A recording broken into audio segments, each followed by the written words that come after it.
श्री कृष्ण महाराज, जय श्री कृष्ण। ओम नमो नारायण। ओम नमो नारायण। जय श्री कृष्ण। ओम नमो नारायण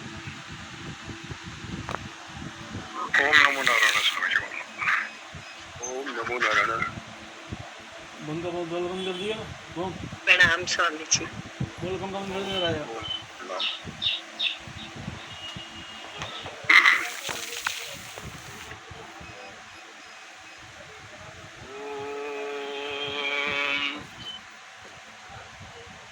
ओम पूर्णमद पूर्णमिदं पूर्णात् पूर्णमुदच्यते पूर्णस्य पूर्णमादाय पूर्णमेवावशिष्यते। ओम शांति शांति शांति। शंकरं शंकराचार्यं केशवं बादरायणं सूत्रभाष्य कृतौ वन्दे भगवन्तौ पुनः पुनः। ईश्वरो गुरुरात्मेति मूर्तिभेद विभागिने व्योमवद्व्याप्तदेहाय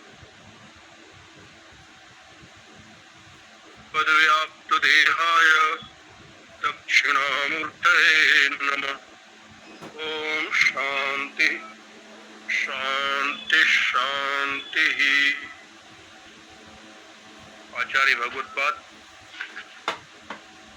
श्री शंकर के द्वारा प्रणीत दीर्घ दृश्य विवेक।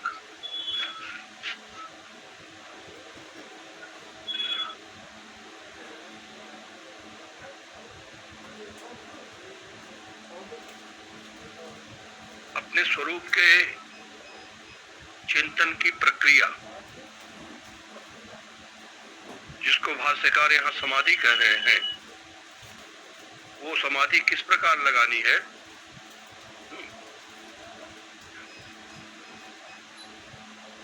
उसकी विधि, उसका तरीका आचार्य बतला रहे हैं। तो बाहर जब जो वस्तु दिखती है,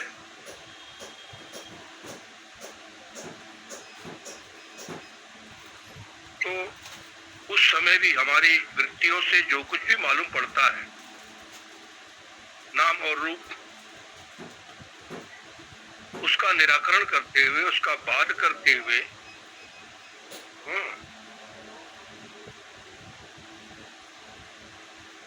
केवल सन्मात्र वस्तु को देखना। तो दृश्य में जो नाम रूप है उसकी उपेक्षा करके है अस्ति अस्ति करके जो प्रतीति है, जो प्रत्यय है, अस्ति की जो वृत्ति है, नाम रूप को हटाने के बाद उस अस्ति वृत्ति का जो आश्रय है, वो आश्रय आत्मा ही है, वो आश्रय परमात्मा ही है।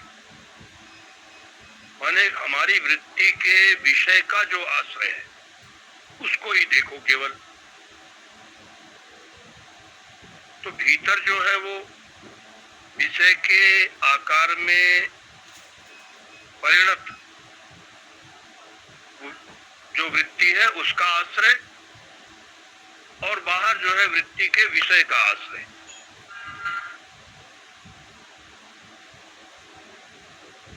तो ये तो आचार्य ने बतलाई दृश्यानुविद्ध समाधि। माने दृश्य में सब कुछ अलग अलग, सबके नाम अलग अलग, घट है, पट है, मठ है, पृथ्वी है, जल है, वायु है, अग्नि है, आकाश है, और इनका संघात, इन पांच भूतों से बना हुआ जो संघात है, स्त्री है, पुरुष है, पशु है, पक्षी है, मकान है, जितने भी पदार्थ हैं, चाहे व्यष्टि हो चाहे समष्टि में हो, इन सभी पदार्थों के दिखने पर भी, इनके दिखाई देने पर भी, इनके मालूम पड़ने पर भी सन्मात्र जो ब्रह्म है वो एक ही है। तो इस प्रकार की जो वृत्ति है उसी का नाम है दृश्यानुवित्त समाधि। दृश्य से अनुवित्त, दृश्य से संबद्ध।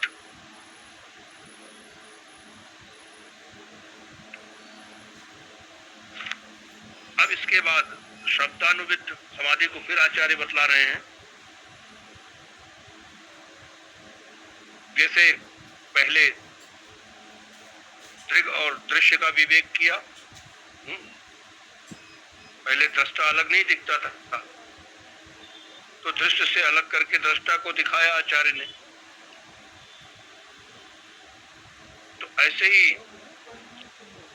बाहर जो कुछ भी सत असत है दोनों मिले हुए हैं। जो सत ब्रह्म है वो बाहर भी है, ऐसा नहीं कोई भीतर ही है।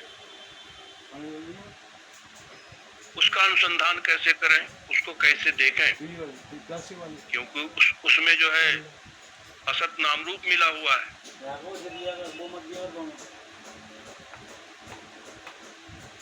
और उस मिश्रण के कारण से ये जो सत असत मिल गए हैं, उसी के कारण से असत जगत भी सत प्रतीत होता है। तो सच्चे ज्ञान के लिए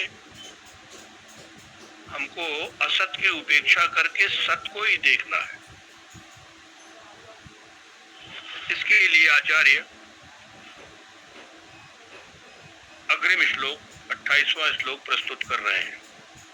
अखंडैक रसम वस्तु सच्चिदानंद लक्षणम इत्यविच्छिन्न चिंतेयम समाधिर्मध्यमो भवेत्। अखंडैक रसम वस्तु सच्चिदानंद लक्षणम इति अविच्छिन्न चिंतेयम समाधिर्मध्यमो भवेत्। अर्थात अखंड एक रस सच्चिदानंद स्वरूप जो वस्तु है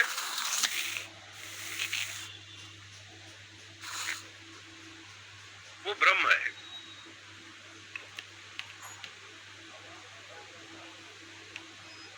वही आत्मा है जो अखंड है, एक रस है, सच्चिदानंद स्वरूप है। ऐसी वस्तु ही हम सबकी आत्मा है, वही ब्रह्म है। इस प्रकार का जो अविच्छिन्न चिंता इयम, इस प्रकार का जो निरंतर अविच्छिन्न चिंतन है वो मध्यमो समाधि भवेत्। ये मध्यम समाधि है। तो मध्यम समाधि मतलब ये शब्दानुविद्ध सविकल्प समाधि है।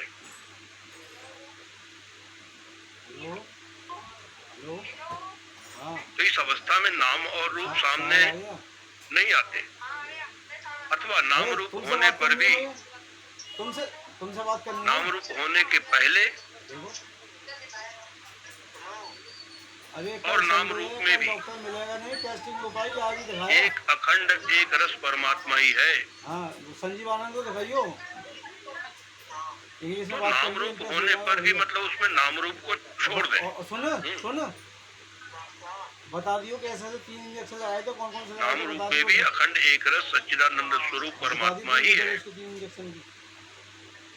तो नाम रूप तो सामने नहीं आते, उसकी उपेक्षा कर दी जाती है। ये शब्द का आश्रय है। वस्तु जो है अखंड है, एक रस है।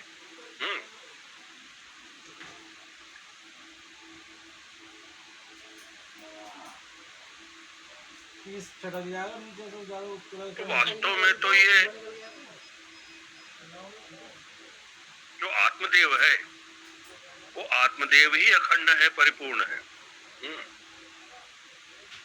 तो संसार का जो नाम रूप है उसको छोड़ करके केवल उस आत्मा को ही देखना और आत्मा का लक्षण क्या है? तो सच्चिदानंद।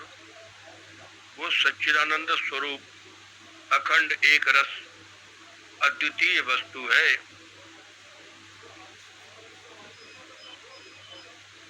तो इस विश्व सृष्टि में, सारे संसार में अद्वितीय वस्तु प्रधान होना, यह है शब्दानुविद्ध समाधि। वस्तुओं के दिखाई देने पर भी, दिखते रहने पर भी उसमें जो अनुगत सद वस्तु है, उस सत्य का दर्शन करना, मतलब सभी प्रकार के संबंधों से रहित जो सत्य है उसका दर्शन।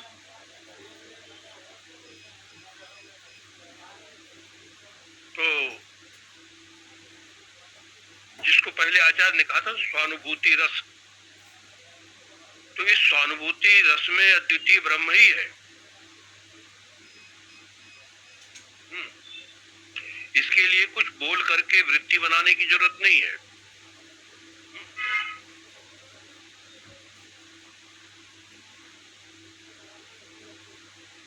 ध्यान जो है वो सद वस्तु में ही एकाग्र रहे। इसके लिए अखंड एक रस सच्चिदानंद आदि शब्दों का सहारा लेकर के उसका चिंतन किया जाता है।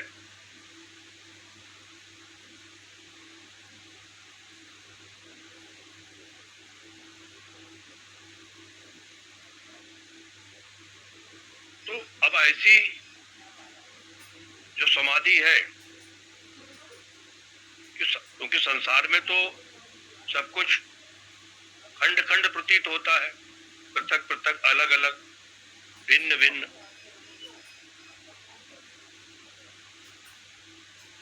तो भिन्नता तो वस्तुओं में है, वस्तुओं के कारण से है, क्योंकि वस्तु अनेक रूप वाली है और अनेक रूप होने से उनके अनेक नाम है अलग अलग।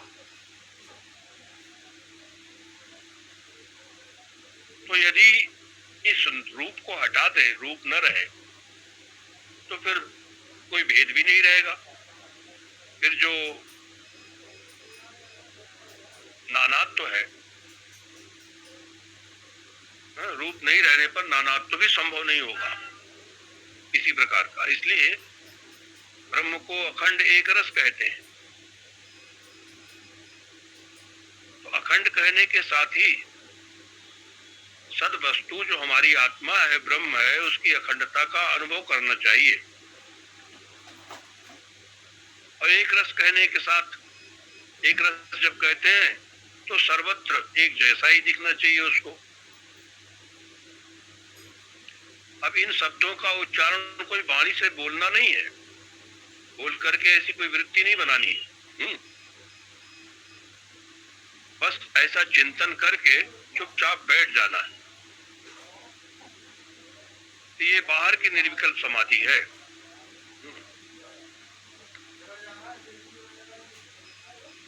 बहुत शांत मन से अपने ही हृदय की गहराई में सच्चिद आनंद, इन शब्दों का जो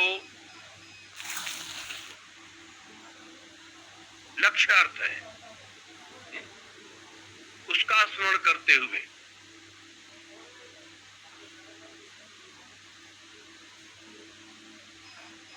और वो लक्ष्य अर्थ जो है वो आत्मा ही है, सच्चित स्वरूप आत्मा ही है। तो उस आत्मा की सत्ता का अनुभव करना, वो चैतन्य है, वो आनंद स्वरूप है।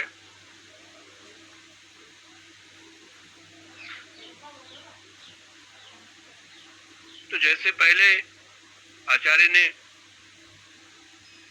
अपने अंदर ही भीतर शब्दानुविद्ध सविकल्प समाधि कहा था,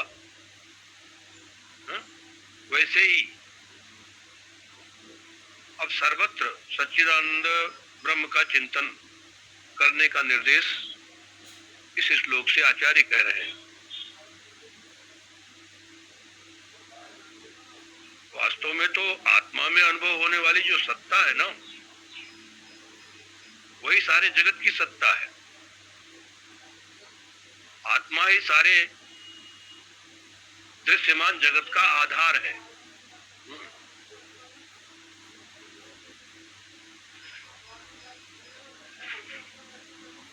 और आत्मा का ही आनंद सर्वत्र व्याप्त है।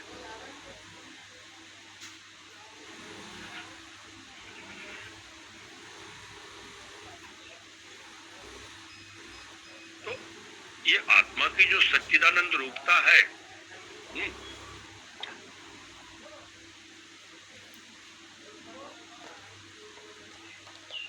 तो आत्मा के इन लक्षणों का स्मरण करते हुए, क्योंकि आत्मा के लक्षण को बतलाने वाले यही शब्द हैं, अखंड एक रस सच्चिदानंद,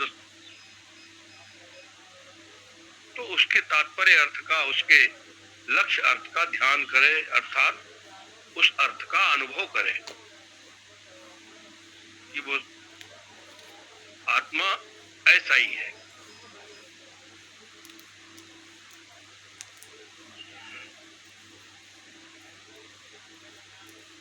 तो एक तो अबली समाधि, देखिए इसके लिए बहुत जरूरी है, सुनने में भले अच्छा लगता हो, लेकिन समाधि वही लगा सकता है, ऐसी समाधि का अभ्यास वही कर पाएगा जिसको कि समाधि में आदर बुद्धि हो, जिसको ये विश्वास हो कि इस समाधि के द्वारा मैं परमार्थ तत्व को, आत्मा को, ब्रह्म को पहचान सकूंगा, उसका दर्शन कर सकूंगा। देखो नहीं मैं कर क्या रहा हूँ, देख रहा हूँ। तो सत्कार बुद्धि से, मतलब आदर बुद्धि से, और दीर्घ काल तक, अरे मैं देख रहा हूँ निरंतरम, देखने से करने ये का भाष्यकार ने यहाँ कहा ना, अविच्छिन्न चिंता, अविच्छिन्न रूप से ऐसा चिंतन करना, निरंतर का अर्थ हो गया दीर्घ काल तक, थोड़े समय के लिए नहीं। अच्छा रुमाल गंदा है, इसी में लगना चाहिए। मुझे मालूम है ऐसे साफ नहीं होता है। बुलेट यही होते हैं। अरे साफ है, बोला उधर दे दो और गंदा कर देते हैं। तो एक तो सत्कार बुद्धि होनी चाहिए इस समाधि में, और दूसरा है दीर्घ काल तक।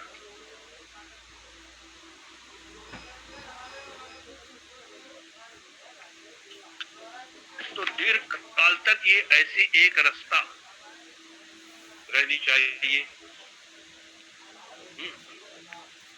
मतलब जो आनंद है समाधि का, वो उसका आवेश दीर्घ काल तक बना रहे,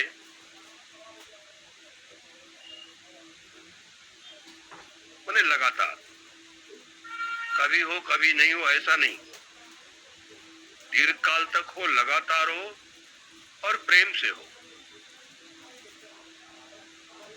मैंने सत्कार बुद्धि हो, आदर बुद्धि हो, ये तीनों बातें होंगी तभी हम अपने स्वरूप के करीब, नजदीक पहुंचेंगे। तो देखो ये अब ऐसी समाधि कब तक करनी है, ये प्रश्न तो होगा ही। ये करनी नहीं है, मतलब जो की हुई जितनी भी चीज होती है, जिसको की जाती है, वो सब किसी न किसी काल में ही रहती है। जो कोई चीज बनाई जाएगी वो भी काल में ही रहेगी। वेदांत का कहना यह है कि जो चीज साधन से उत्पन्न होगी वो हमेशा नहीं रहती है। साधन मतलब कर्ता का प्रयत्न, जो करने वाला है उसका प्रयत्न।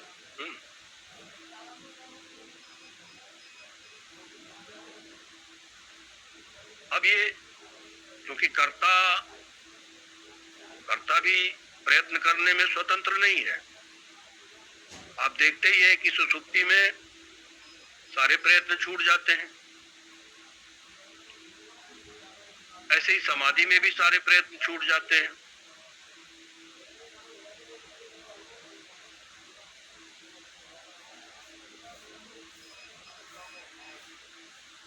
तो स्वतंत्रता न होने से मनुष्य जब साधन के द्वारा कोई परिस्थिति बनाता है तो वो परिस्थिति हमेशा के लिए नहीं बनी रहती।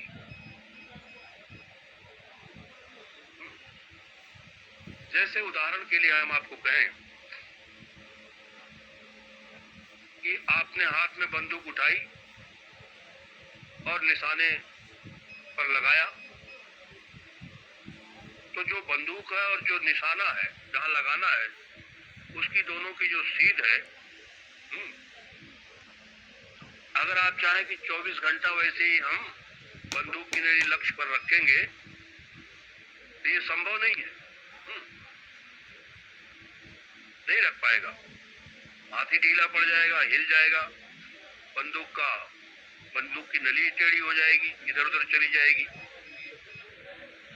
वो तो जितनी देर में गोली मारना है उतनी देर के लिए उसको नली को निशाने पर रखना है, बंदूक की नली को लक्ष्य के सामने करना है उतनी देर के लिए, जितनी देर में लक्ष्य का जहाँ लगी थी भेद मैं हो लगी जाए। जहाँ लगी थी मैं लगी, मैं कहाँ लगाऊंगा, मैं कहाँ लगाऊंगा। तो अब जो साधन से पैदा हुई है वो तो पहले नहीं थी, आपने साधन से पैदा किया तो वो बाधित हो मुझे नहीं जाएगी। मालूम। जो चीज उत्पन्न होती है वो तो नष्ट होती है। जैसे कुम्हार ने घड़ा बनाया तो घड़ा तो फूटेगा एक दिन, हमेशा थोड़ी बना रहेगा।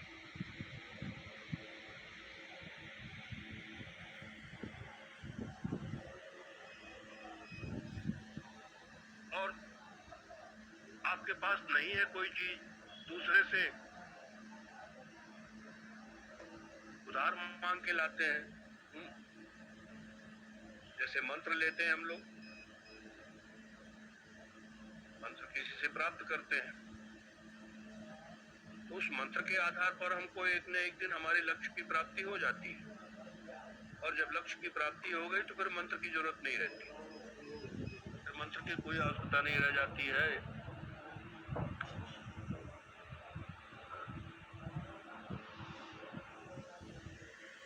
तो दूसरे से ली हुई चीज भी वो भी नहीं टिकती है।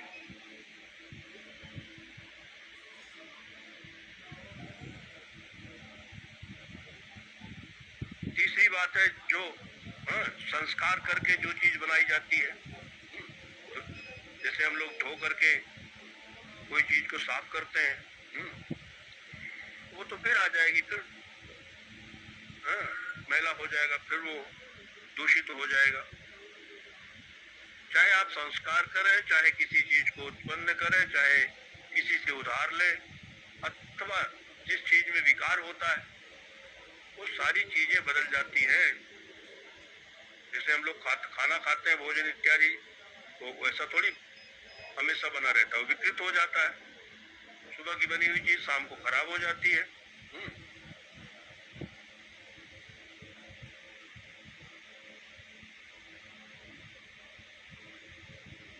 तो हमें तो ऐसी चीज चाहिए जो बनाई नहीं जाती, जो स्वयं है।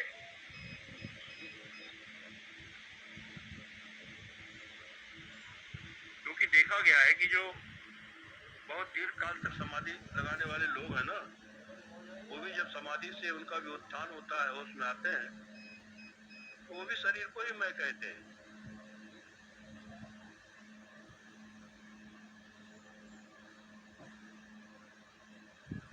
पैसे को ही पैसा कहते हैं, अपनी पत्नी को ही पत्नी बोलेंगे, माँ को ही माँ कहेंगे। तो समाधि लगाने से पहले उनके मन में जैसी अहम बुद्धि अपने शरीर में थी, मैं बुद्धि, वैसी समाधि टूटने के बाद भी हो जाती है। इसके लिए आचार्य कह रहे हैं कि जो परिच्छिन्न वस्तु में अहम भाव है वो मिटना चाहिए। अपरिच्छिन्न आत्मा है, अखंड, हाँ,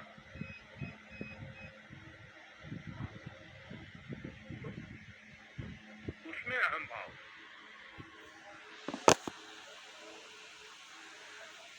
आत्मा और परमात्मा की जो एकता, अहम ब्रह्मास्मि, तो आत्मा परमात्मा की एकता का बोध जब तक नहीं हो जाता है तब तक समाधि लगाते ही रहना चाहिए। वेदांत की भाषा में कहे तो समाधि क्या है? श्रवण, मनन और निधिध्यासन। तब तक इसको छोड़े नहीं साधन, यही साधन है, ये अंतरंग साधन ज्ञान का। क्योंकि ज्ञान ऐसी चीज है जो समाधि में भी रहता है और व्यवहार में भी रहता है। जबकि समाधि ऐसी चीज है जो समाधि में तो रहती है समाधि, लेकिन व्यवहार में छूट जाती है। व्यवहार ऐसी चीज है कि व्यवहार में तो व्यवहार रहता है, लेकिन समाधि में सारा व्यवहार छूट जाता है। अब आप देखिए ना, समाधि में व्यवहार नहीं है और व्यवहार में समाधि नहीं है। विक्षेप में भी समाधि नहीं, समाधि में कोई विक्षेप नहीं। जब समाधि है तो वहां कोई विक्षेप नहीं, और जब विक्षेप है तो वहां समाधि नहीं लगेगी। तो कोई तो ऐसी वस्तु होनी चाहिए जो समाधि हो चाहे विक्षेप हो, दोनों में एक जैसी हो, और वो बनाई हुई नहीं होनी चाहिए, उधार ली हुई नहीं होनी चाहिए। संस्कार करके उसको नहीं तैयार किया गया है।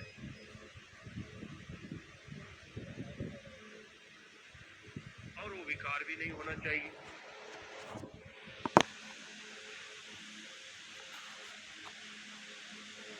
तो ऐसी जो सद वस्तु है,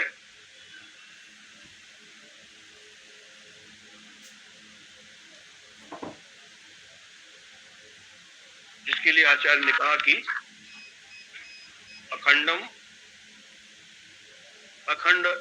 अखंडैक रसम वस्तु सच्चिदानंद लक्षणम इति अविच्छिन्न चिंता इयम समाधि मध्यमोपे।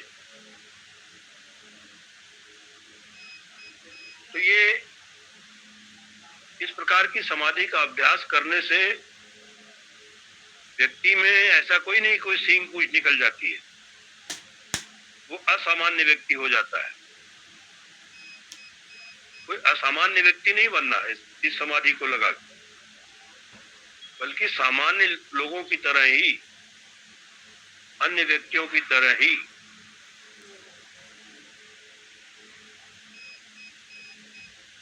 सारा व्यवहार हमारा चलते रहना चाहिए। क्योंकि ज्ञान से तो केवल अज्ञान ही दूर होता है, और अज्ञान दूर होता है तो जगत के बारे में, संसार के बारे में हमारा जो दृष्टिकोण है वो बदल जाता है। क्योंकि ज्ञानी व्यक्ति जो है वो व्यवहार के समय में भी जो यथार्थ दर्शन है, यथार्थ विचार है, उसी को हमेशा सामने रखता है।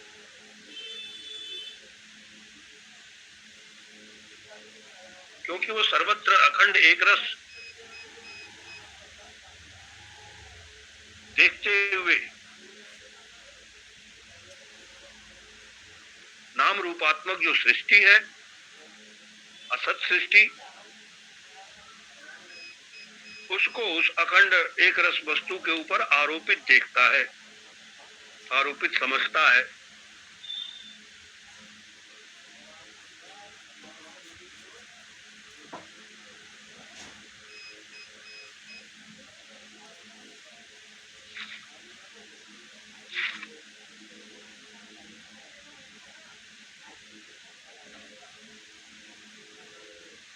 बाद आचार्य जो बाह्य निर्विकल्प समाधि उसका वर्णन करते हैं 29वें श्लोक से। स्तब्धि भावो रसास्वादात् तृतीयः पूर्ववन्मतः एतैः समाधिभिः षड्भिः नयेत् कालं निरन्तरम्। स्तब्धि भावो रसास्वादात् तृतीयः पूर्ववन्मतः एतैः समाधिभिः षड्भिः नयेत् कालं निरन्तरम्। जो रसास्वादात मतलब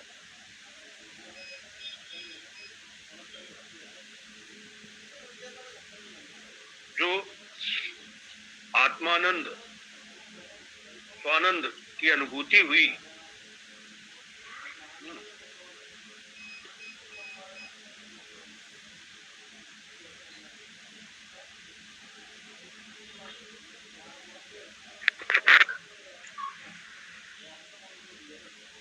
छब्बीसवें श्लोक में जिसको आचार्य ने कहा था स्वानुभूति रसावेशात, स्व अनुभूति के आनंद के आवेश से, आनंद के उत्कर्ष से, तो स्वानुभूति रूप जो स्वानंद रूप जो अनुभूति हुई आत्मा के आनंद की अनुभूति से जो उत्पन्न होने वाला स्तब्धि भाव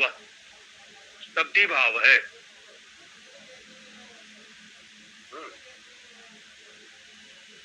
स्तब्धि मतलब स्तब्ध जैसे चुपचाप हो जाना, चुपचाप बैठ जाना। तो ये तृतीय, ये तीसरी निर्विकल्प समाधि है।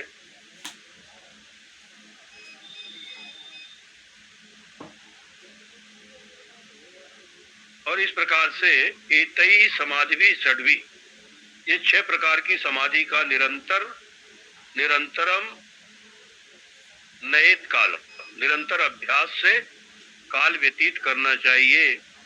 इस प्रकार की समाधि का निरंतर अभ्यास करते हुए ही काल अपना समय व्यतीत करना चाहिए।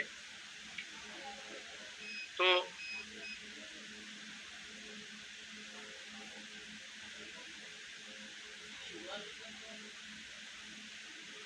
दृश्यानुविद्ध, शब्दानुविद्ध और निर्विकल्प, ये 3 बाहर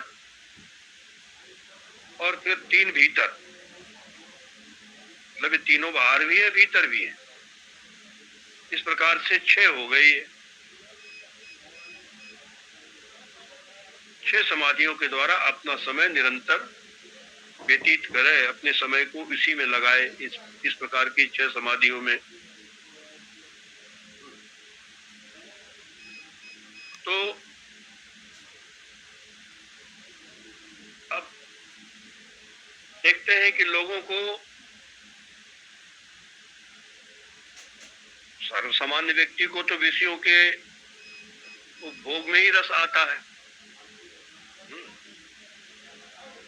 जैसे भोजन आदि में 6 प्रकार के रस बताए गए हैं। तो रस का अर्थ है, रस मतलब आनंद, स्वाद। तो रसास्वादन केवल जीभ से ही नहीं होता, स्वाद केवल जीभ से ही नहीं आता, वो तो कान से भी आता है, अन्य इंद्रियों से भी आनंद आता है, कान से शब्द को सुन करके, आंख से रूप को देख करके। तो सभी इंद्रियों के द्वारा रसास्वादन होता है।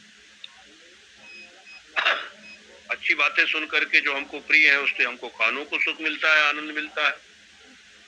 संगीत इत्यादि सुनते हैं। और साहित्य में तो 9 प्रकार के रस हैं, वीर रस, श्रृंगार रस, करुण रस। तो ये विषयों के रस से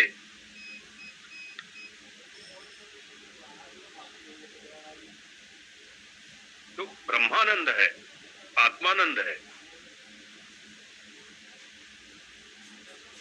ये इस विषय रस से हट करके बल्कि इससे कहीं उच्च श्रेणी का रस है।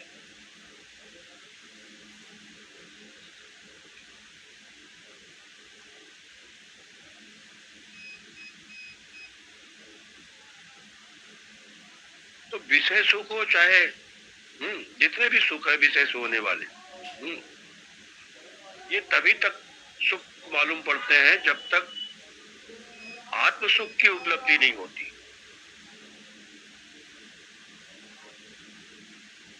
आत्म सुख, आत्मा का आनंद की मिल जाए, आत्मा की आनंद की उपलब्धि हो जाए, आत्मानंद का अनुभव हो जाए, तो सारे सुख, सारे वैश्विक सुख फीके हो जाते हैं। गोस्वामी तुलसीदास जी कहते हैं, जो मोहि राम लागतो नीको, यदि राम मुझे प्रिय लगते तो फिर संसार के सारे रस जो है वो फीके पड़ जाते हैं।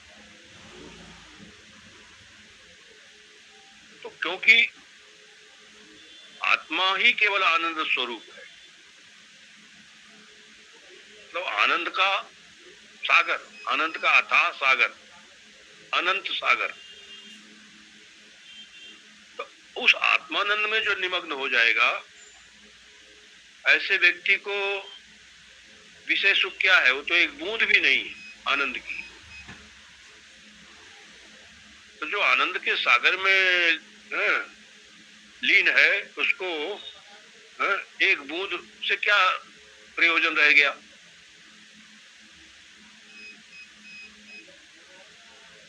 गीता में भगवान श्री कृष्ण ने इस बात को बहुत बढ़िया ढंग से बतलाया।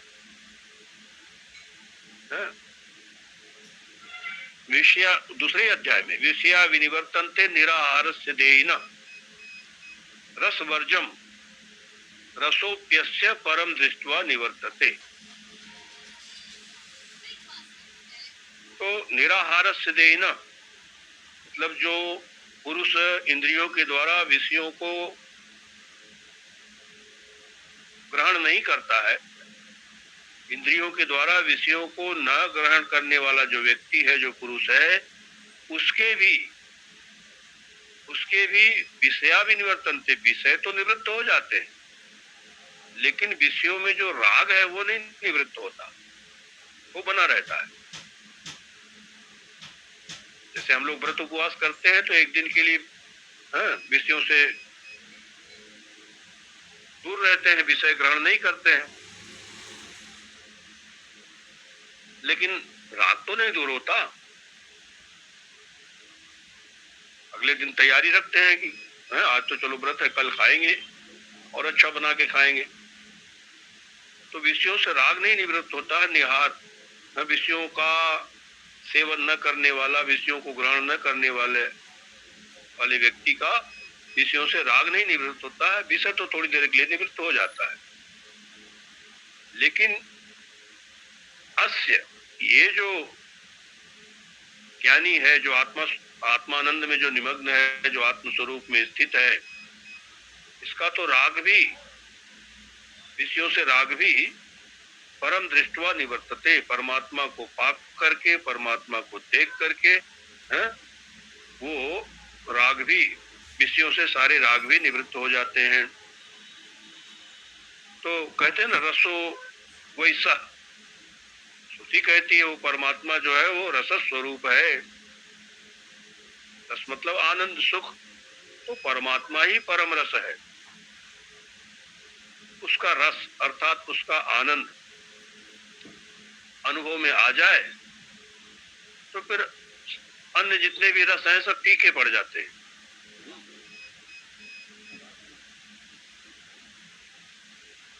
तैत्तिरीय उपनिषद में मंत्र आता है, रसो वैसा रसम ही वायम लब्ध्वा आनंदी भवती, को ही वान्यात् कह प्राण्यात् यदेश आकाश आनंदो न स्यात् ऐसे ही आनंदयाति।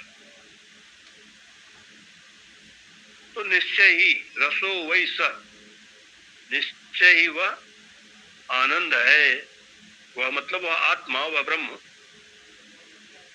और यह पुरुष रसम ही एव अयम लब्ध्वा आनंदी भवति, ये पुरुष जब उस रस को प्राप्त करके ही आनंद से युक्त होता है। यदि हम सबके हृदय आकाश में स्थित ये आनंद स्वरूप आत्मा नहीं होता तो कौन व्यक्ति जो है वो कह प्राण्यात, ये प्राण अपान रूपी जो व्यापार है, श्वास उच्छ्वास श्वास प्रश्वास, ये व्यापार कौन कर सकता था? तो तात्पर्य यही है कि ऐसे ही एव आनंद्याति, ये आत्मा ही सबको आनंदित करता है। आनंद केवल आत्मा में ही है, उसी से सब ब्रह्मा से लेकर चींटी पर्यंत सभी उसी आनंद से ही आनंदित हो रहे हैं। वो तो आनंद का सागर है, उसकी एक बूंद से, उसकी एक बूंद से ही सारी सृष्टि आनंद को प्राप्त कर रही है। तो यहाँ निर्विकल्प समाधि में आचार्य का निर्देश ये है कि दृश्य और शब्द दोनों की उपेक्षा करके जो रस स्वरूप परम तत्व है उसका चिंतन करना चाहिए।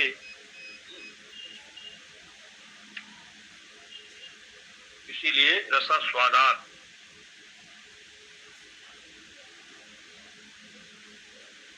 ऐसे आनंद की अनुभूति से उत्पन्न जो स्तब्धि भाव है, मतलब उसमें ही निमग्न हो जाना, स्थिर हो जाना, तो ये 6 प्रकार की समाधि कही गई है। अपने अंदर विचार करके, दृग और दृश्य का भेद करके, पहले सब दृश्यानुविद और उसके बाद शब्दानुविद, 2 प्रकार की सविकल्प समाधि होती है। फिर दृश्य और शब्द की उपेक्षा करने पर निर्विकल्प समाधि होती है। तो ये तो भीतर है, और फिर इसी प्रकार से बाहर भी विचार करें तो सत और असत का भेद करके नाम रूप जो असत है, नाम रूपात्मक असत संसार का निराश करके, उसको बाध करके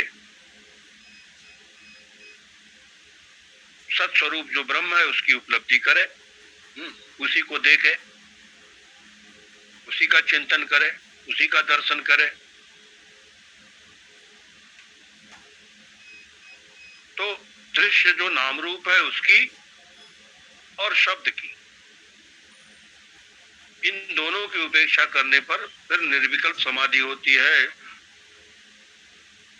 तो इन समाधियों का क्रमशः अभ्यास करते हुए कालम नए समय यापन करना चाहिए। और ऐसा जो समाधिस्थ पुरुष है ना, वो अस्तब्ध हो जाता है। माने ऐसा जान करके, ऐसा देख करके, ऐसा समझ करके, सोच करके वो चुपचाप बैठ जाता।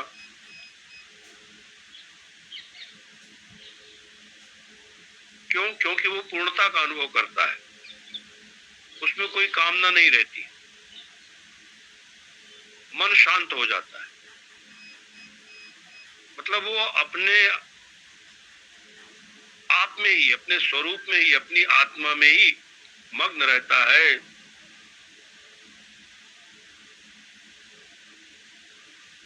वहां किसी विषय की उसको अपेक्षा नहीं रहती। वो आनंद के लिए, सुख के लिए कोई मनोरंजन नहीं चाहता, और उसका मन कभी उबता नहीं है।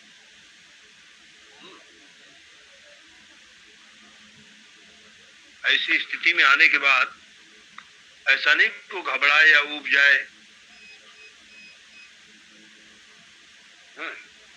कैसी भी परिस्थिति हो, उसके मन में कोई विवलता, कोई विचलन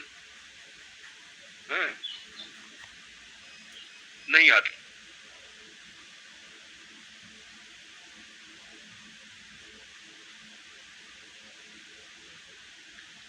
तो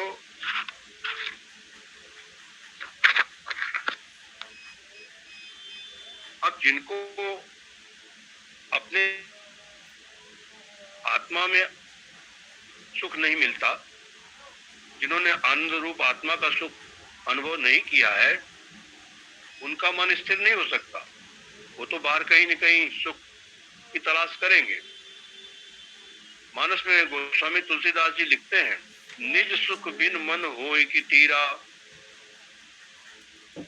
निज सुख बिन, निज सुख, आत्म सुख, आत्मा के सुख के बगैर क्या मन कभी स्थिर हो सकता है? अर्थात नहीं हो सकता। मन तो तभी स्थिर होगा जब उसको आत्म सुख मिलेगा।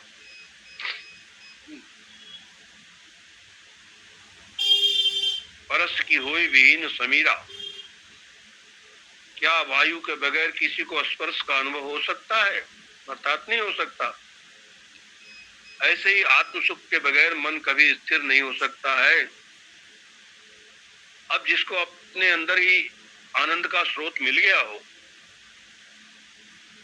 तो उनको संसार में सर्वत्र वो आनंद ही देखते हैं, उसी आनंद को सर्वत्र देखते हैं।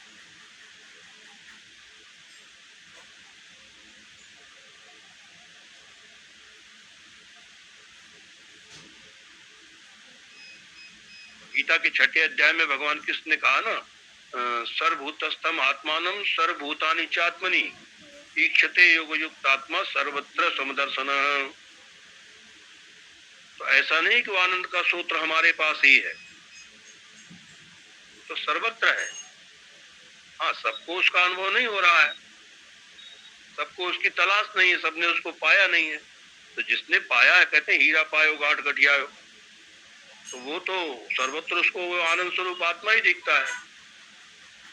जो जिसको प्रिय रूपता कही ना, सच्चित आनंद अस्ति भाति प्रिय, तो वो प्रियता सर्वत्र उसको दिखाई देती है, वो आनंद उसको सर्वत्र मिलता है। उसको किसी नकली आनंद या कृत्रिम आनंद की आवश्यकता नहीं होती है।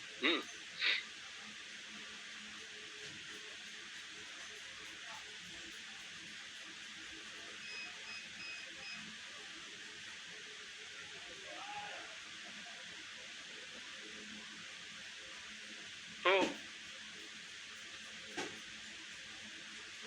आचार्य शंकर ने उपदेश पंचकम में एक बात याद आती है, उन्होंने अंत में कहा ना, पूर्ण आत्मा सुसमीक्षताम जगदिदम तद बाधितम दृश्यताम प्राक कर्म प्रविलाप्यताम चिति बलात् नाप्युत्तरे श्लिष्यताम प्रारब्धम तिहुज्यताम अथ पर ब्रह्मात्मना स्थीयताम। अंतिम उपदेश, उपदेश पंचकम में आचार्य के, ऐसे उपदेश पंचकम को आचार्य का अंतिम उपदेश मानते हैं लोग। इस धराधाम को छोड़ने से पहले आचार्य ने अपने शिष्यों को उनकी प्रार्थना पर यह अंतिम उपदेश किया था, उपदेश पंचकम, जिसमें 40 उपदेश हैं। इसको 40 कह सकते हैं। वेदो नित्यम अधीयताम इत्यादि, आप यहाँ से प्रारंभ होता, आपने सुना होगा, बड़ा बहुत देखा होगा, बड़ा महत्वपूर्ण, बड़ा ही सुंदर, गजब का उपदेश। मतलब 5 श्लोकों में, हर श्लोक में 8 उपदेश, तो 8 पंचे 40 उपदेश हैं, वो 40 है उपदेश पंचकम। अथ पर ब्रह्मात्मना स्थीयता, मतलब फिर अंत में कह दिया कि उसके बाद ब्रह्म रूप से स्थित हो जाए, पर ब्रह्म रूप से। तो पर ब्रह्म की तरह रहो।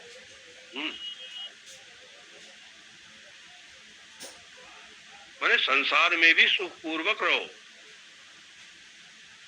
किसी वस्तु से चिपकने की जरूरत नहीं है, न किसी के पीछे भागने की जरूरत है। राग द्वेष से रहित होकर के संसार को यथार्थ रूप में देखे। यदि यथार्थ दर्शन होगा तो दुख की याद भी नहीं आएगी, दुख का भान ही नहीं होगा, दुख का कोई कारण ही नहीं रहेगा।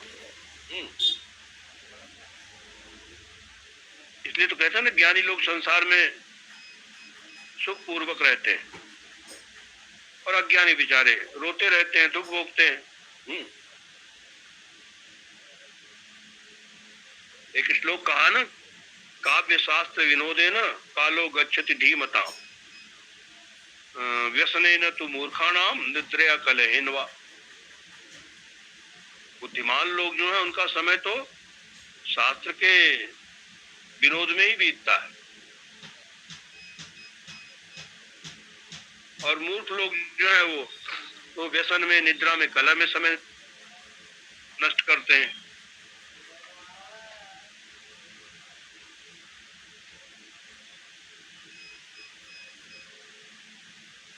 गीता में भगवान श्री कृष्ण ने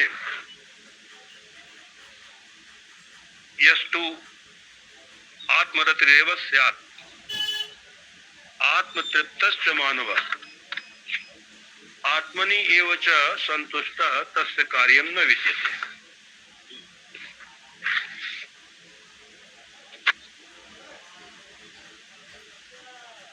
तो जो सद्वस्तु आत्मा है हम सबकी, वो सार्वकालिक है, सर्वदेशी है।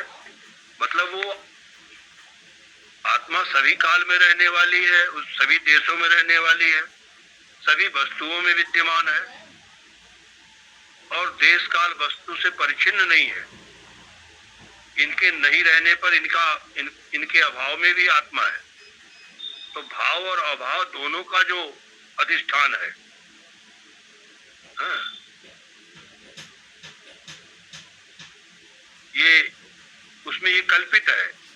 आत्मा में सारे देश, सारे काल, सारी वस्तुएं, सारे पदार्थ कल्पित है, आरोपित है। तो ये जो समाधि आचार्य बतला रहे हैं, जिसका उपदेश कर रहे हैं, ये सार्वकालिक समाधि है। ऐसा नहीं कुछ देर लगानी है, ये किसी देश विशेष में बैठ के लगानी है ना, ये तो ज्ञान समाधि है और इसमें कोई प्रयत्न नहीं है। ये तो सहज अपनी स्थिति में रहने वाली समाधि। अपनी आत्म स्थिति को प्राप्त करो तो ये समाधि निरंतर है इसमें, क्योंकि आत्मा तो निरंतर है, अखंड है, एक रस है, उसमें स्थिति हो गई। ये तो सहज समाधि है। इसको कबीर साहब कहते हैं, साधो सहज समाधि भली। अब इसी का उपदेश आचार्य अग्रिम श्लोक से करते हैं कि कैसी है समाधि का स्वरूप, क्या है।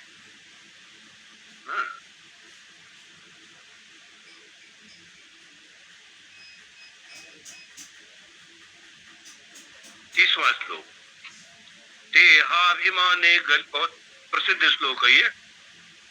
देहाभिमाने गलिते विज्ञाते परमात्मनि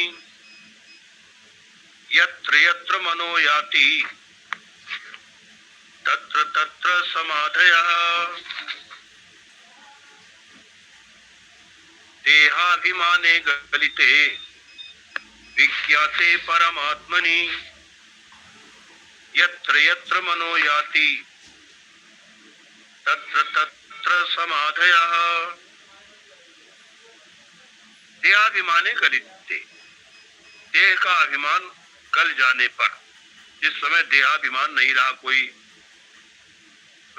छूट गया, निकल गया, नष्ट हो गया, तो देहाभिमान के गल जाने पर, तो तब नाश हो जाने पर विज्ञाते परमात्मनि, और परमात्मा का विज्ञान हो गया। इससे क्या पता लगता है कि परमात्मा के विज्ञान के लिए देहाभिमान का नाश होना जरूरी है। अब कोई चाहे देहाभिमान भी बना रहे, देहाभिमानी भी रहे और परमात्मा का बोध भी हो जाए तो ये संभव नहीं।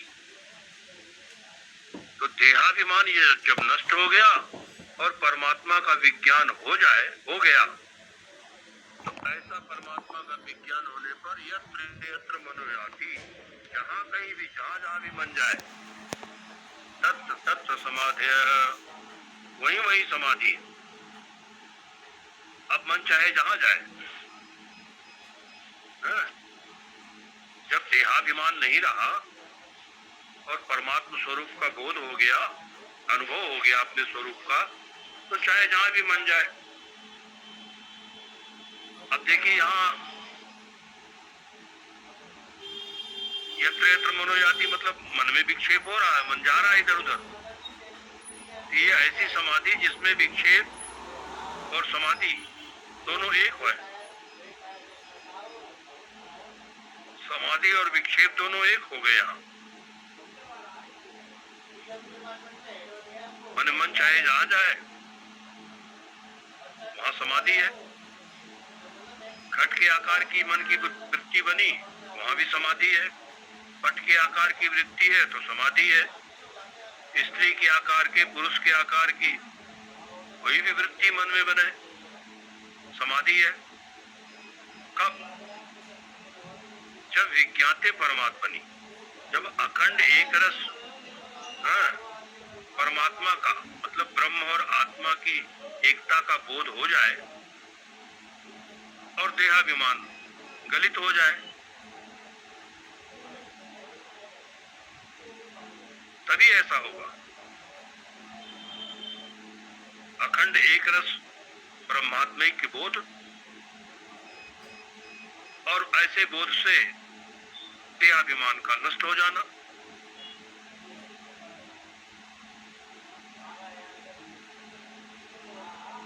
देहाभिमान का नष्ट होना मतलब देह क्या है? देह उपचय, जिस धातु से देह शब्द बनता ना, वो उपचय अर्थ में है। देह उपचय शब्द से, देह उपचय धातु से देह शब्द बना हुआ है। माने एक प्रकार का ढेर, शरीर मतलब ढेर। तो ये तो एक राशि है, एक ढेर है। जैसे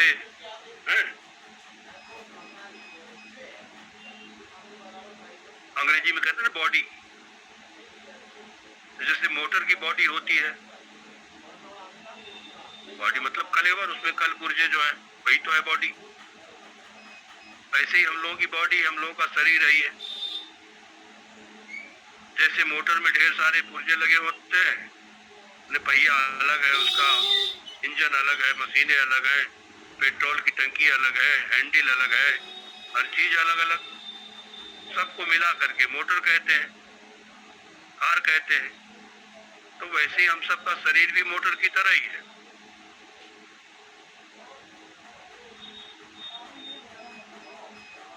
तो अब इस देह को अपने को देह मान बैठना, मतलब हमारे अंदर जो मैं है, वो मैं जो है देह को अपना मान बैठा है। और इसी मैं में फिर मैं ब्राह्मण हूँ, मैं सन्यासी हूँ, मैं हिंदू हूँ, मैं जितना भी आरोप है इसमें करने लगते हैं। मैं जीव हूँ, मैं देवतात्मा हूँ। तो शरीर को मैं मानना,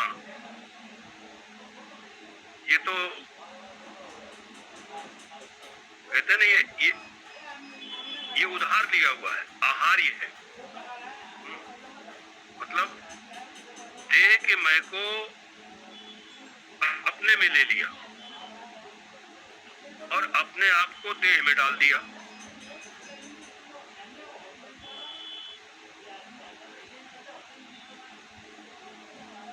शरीर के मैं को अपने में ले लिया, मतलब शरीर के मैं को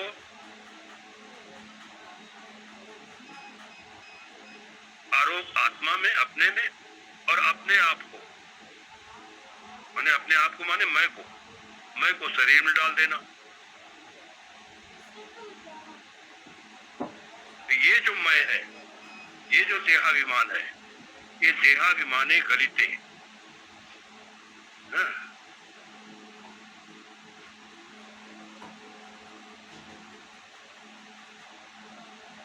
देहाभिमान का गल जाना, गलित हो जाना।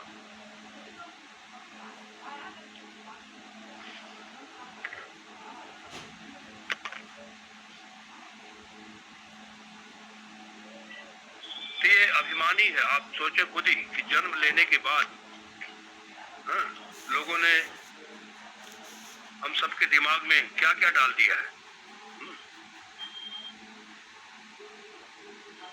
अब कोई कह सकता है कि हाँ, जन्म के समय मैं कुछ था। कुछ मतलब वो जो कुछ है मतलब अनिर्वचनीय। जन्म लेने से पहले माता के गर्भ में भी मैं कुछ था। हा? जन्म लेने से पहले पिता के वीर्य में भी मैं कुछ था, या जिससे वीर्य बना, जिस अन्न से, उसमें भी मैं कुछ था। ये तो कोई भी बोल सकता है, लेकिन मैं क्या था ये नहीं कह सकते, ये नहीं बता सकते, क्योंकि जब तक अपने स्वरूप को नहीं जानेंगे तब तक तो अज्ञान है। तब तक तो कुछ बोल नहीं सकते हैं। तो आप भी कुछ थे जन्म से पहले। सब कोई भी कह सकता है मैं कुछ था, जन्म के समय में भी कुछ था। तो एक कुछ को, जो कुछ थे आप, उसको संसार ने क्या क्या बना दिया है। अभी समय हो गया है, इसलिए इसका विस्तार न करते हुए इस श्लोक के ऊपर, और 30वां जो श्लोक है, इस पर हम लोग कल और विचार करेंगे विस्तार से। अभी तो समय पूरा हो गया है। ओम पूर्णमदः पूर्णमिदं पूर्णात् पूर्णमुदच्यते पूर्णस्य पूर्णमादाय पूर्णमेवावशिष्यते। ओम शांति शांति शांति। शंकरं शंकराचार्यं केशवं बादरायणं सूत्रभाष्य कृतौ वंदे भगवन्तौ पुनः पुनः। ईश्वरो गुरुरात्मेति मूर्तिभेद विभागिने व्योमवद्व्याप्तदेहाय दक्षिणामूर्तये नमः। ओम शांति शांति शांति। प्रणाम स्वामी जी। ओम नमो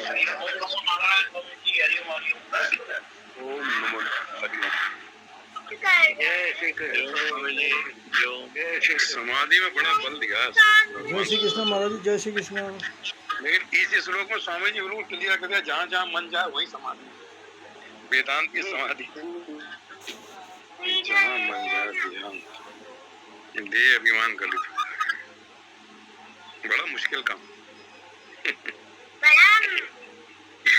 ओम ओम प्रणाम। जहाँ जहाँ मन जाए वहीं समाधि हो जाए। क्या अवस्था होती है।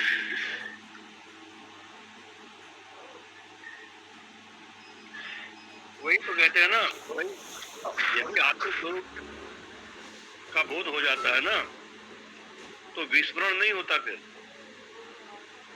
हम लोग तो संसार, सामान्य व्यक्ति तो संसार में खो जाता है ना, ये अपने को भूला रहता है। जब तक संसार के मिथ्यात्व का निश्चय नहीं हो जाएगा, तब तक ज्ञान दृढ़ नहीं होता। ज्ञान होता ही नहीं है। होगा ही तभी जब नाम रूपात्मक संसार के मिथ्यात्व का सुनिश्चय हो जाएगा। और एक बार हो गया तो फिर विस्मरण का कोई मतलब, जैसे हम बार बार कहते हैं ना, तो आप जानते हैं कि मैं पुरुष हूँ, मैं मनुष्य हूँ, तो ये भूलने वाली चीज है क्या? तो जान लिया आपने, तो जान लिया तो हमेशा अपने आप ही याद रहेगा।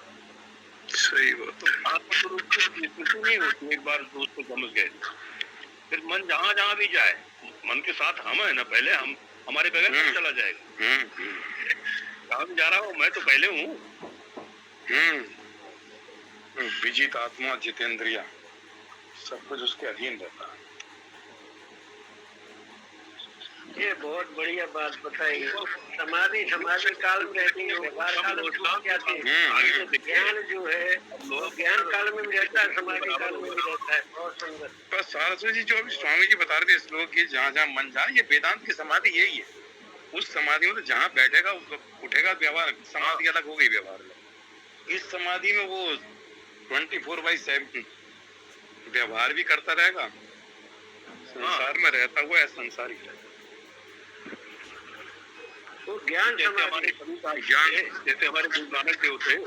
हाँ, ज्ञान समाधि ज्ञान काल में भी रहती है, व्यवहार काल में भी रहती है।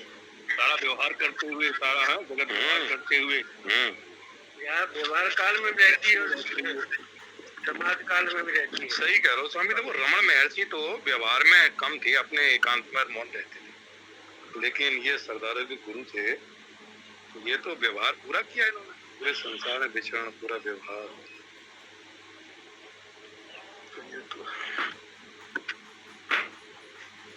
महादेव ठीक है, थोड़ा और विचार करेंगे हम लोग। और के बहुत अच्छा है।